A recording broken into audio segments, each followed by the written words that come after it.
জীবনের তাগিদে ছুটে গিয়েছিল তারা, পেটে ক্ষুধা, চোখে মুখে আতঙ্ক, হাতে একটা শেষ সম্ভাবনার থলে। কিন্তু রাফার সেই দুপুরে বাতাসে শুধু গন্ধ ছিল মরিচের গুঁড়ার আর মানুষের কান্নার। গাজার রাফা শহরের সাকুশ এলাকায় বিতর্কিত ত্রাণ সংস্থা জিএইচএফ এর একটি কেন্দ্র ঘিরে জড়ো হয়েছিল শত শত ক্ষুধার্ত ফিলিস্তিনি। ওরা এসেছিল এক মুঠো চাল, এক বস্তা ময়দার আশায়।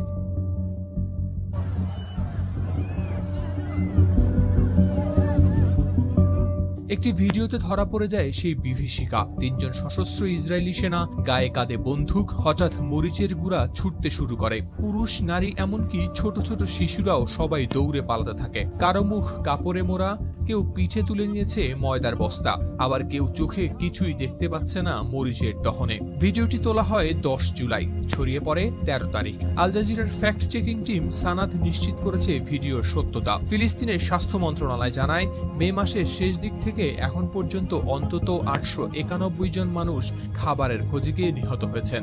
শুধু জিএইচএফ এর কেন্দ্রগুলোর আশেপাশে মারা গেছেন 674 জনের বেশি।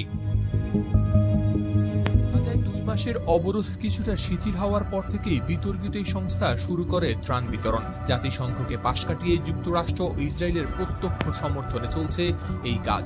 কিন্তু রক্ত আর মরিচের ঝাঁজ থেমে থাকেনি। শুধু গত রোববারেই ত্রাণের আশায় জড়ো হওয়া মানুষের উপর হামলায় নিহত হয়েছেন 84 জন, যাদের মধ্যে 73 জনে ছিলেন সাধারণ মানুষ।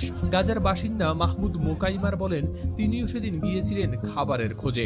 প্রথমে সেনারা সতর্ক বার্তা দিয়ে গুলি ছোড়ে, পরে শুরু করে সরাসরি গুলিবর্ষণ। তার চোখের সামনেই লুটিয়ে পড়েন 3 জন। আহতরা দৌড়ে পালাতে থাকেন।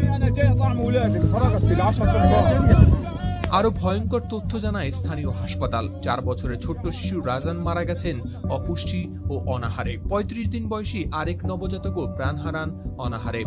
আল জাজিরার প্রতিবেদক বলেন, ফিলিস্তিনিদের সামনে এখন খাবারের খোঁজে প্রাণ হারানোর ভয় ছাড়া আর কোনো পথ নেই। মা বাবারা জানেন গুলিতে মারা পড়তে পারেন, তবুও তারা যাচ্ছেন, কারণ ঘরে শিশু না খেয়ে আছে। বাজারে খাবার নেই, থাকলেও দামের নাগাল নেই। এই গল্পটা শুধু মরিচের গুঁড়া বা গুলির নয়, এটা এক জাতির ক্ষুধার বিরুদ্ধে যুদ্ধের, যেখানে চাইলেও তারা পারবেন না জিততে, আবার হেরে যাওয়ারও নেই কোনো সুযোগ।